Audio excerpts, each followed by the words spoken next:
I've watched grown men almost cry in my shop over a four-wheeler they bought 3 months earlier. Blown motor, no parts anywhere, dealer won't return a call. Meanwhile, there's a rusty old Honda in my corner with 30,000 miles on it that still fires on the first pull. That gap right there is what this whole video is about. The money pits on one side, the machines that outlive their owners on the other. 3 quads I would never let a customer buy, and 4 I'd bet my own money on. I've been turning wrenches on these machines for 20 years, and I've seen exactly what holds up and what turns into a driveway ornament. Let's start with the ones that'll break your heart and your wallet.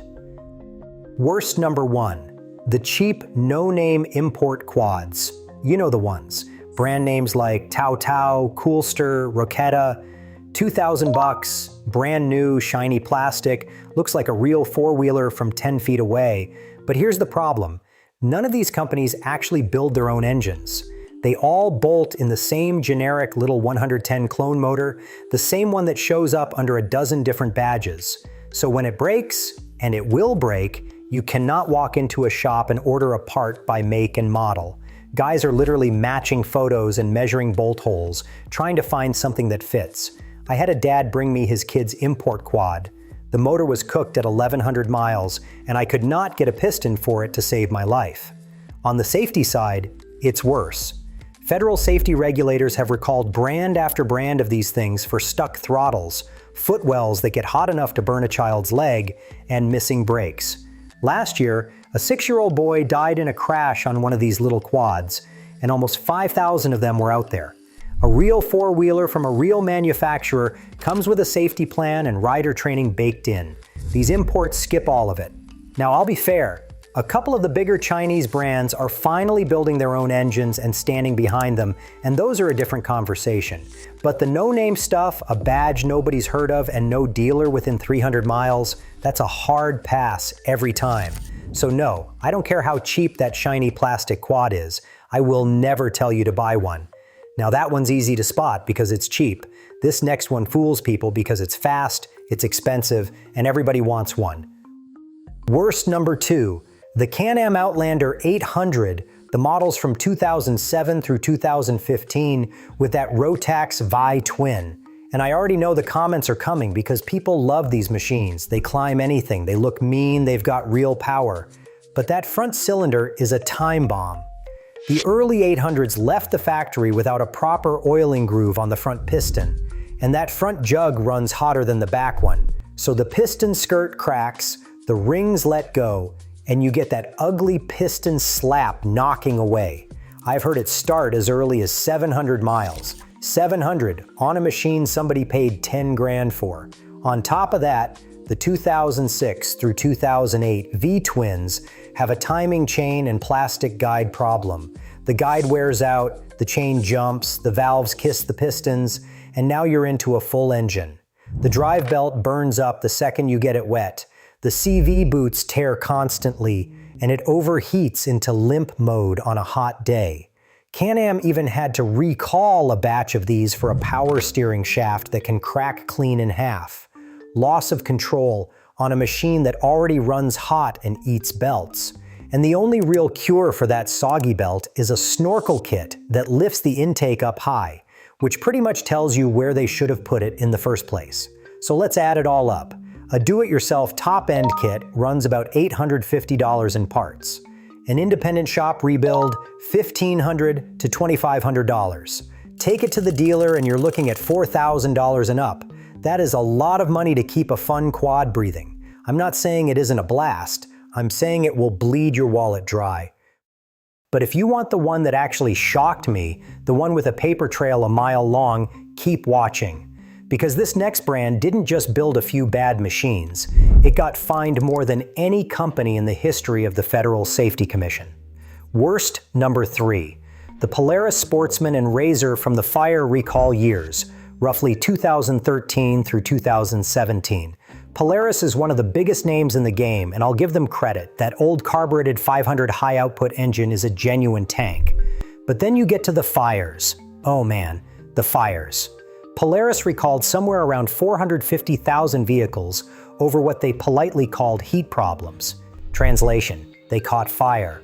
On the trail, in the garage, sometimes even after they'd already been repaired. By the time Polaris finally told regulators, the count was ugly.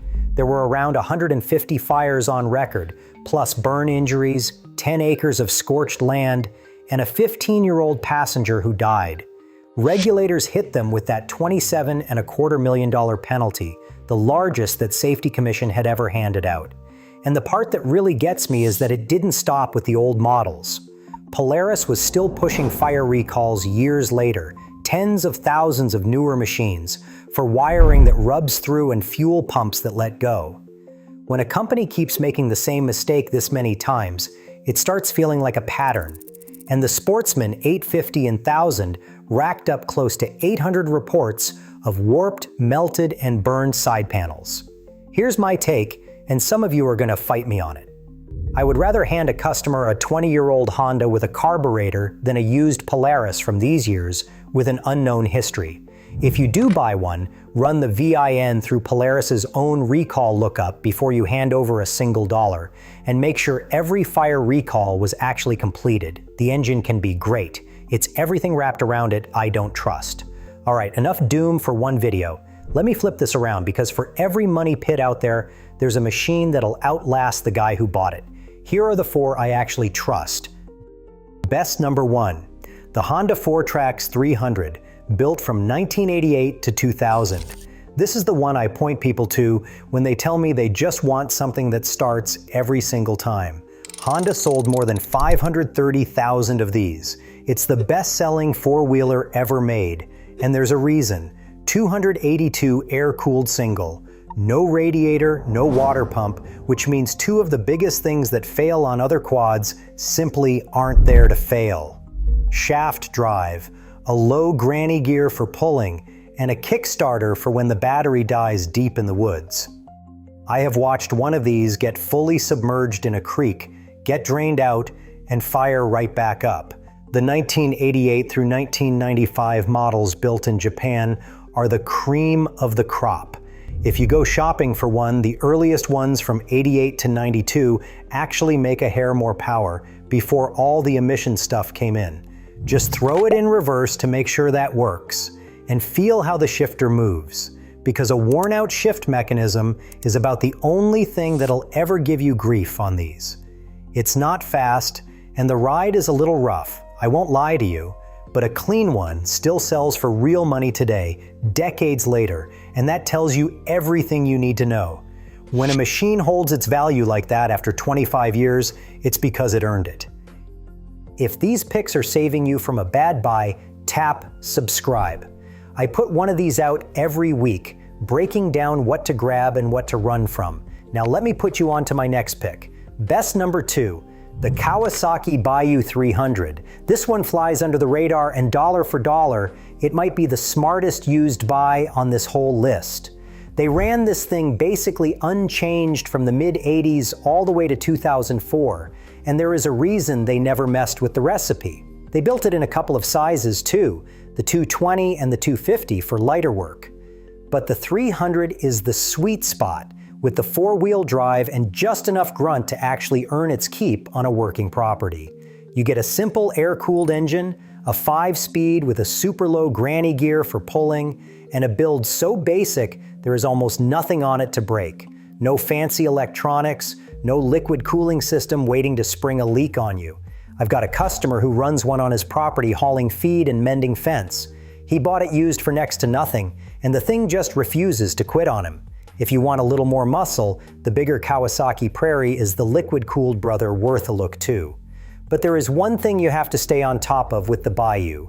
It uses a chain final drive instead of a sealed shaft, so you need to keep that chain cleaned, lubed, and adjusted, especially if you spend your weekends in mud and sand. Neglect it, and the chain and sprockets wear out fast. Stay on top of it, and this little quad will outwork machines that cost 3 times the money. That's Kawasaki for you.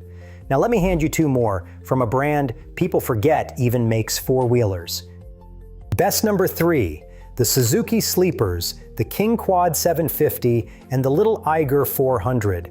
Barely anybody cross-shops these, and that is exactly why they're worth hunting down. The King Quad 750 runs a liquid-cooled single that Suzuki built to last instead of to brag about. It's got oilers spraying the underside of the piston to keep it cool, and a full stainless steel exhaust, back when other brands were still bolting on cheap painted pipes.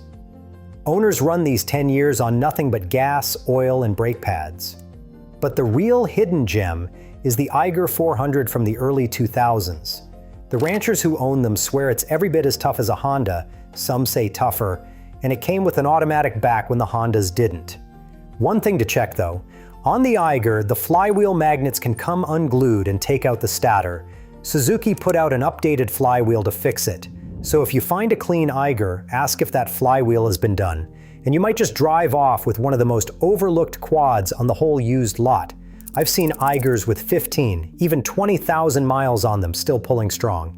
And here's an old timer trick on that magnet problem. A lot of guys are convinced certain ATV-specific oils eat the glue holding those magnets, so they just run a plain automotive oil instead and never see the issue.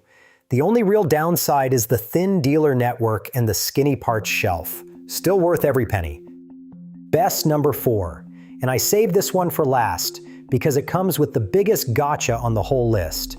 The Yamaha Grizzly and Kodiak 700, powered by the 686 engine and Yamaha's Ultramatic drive belt.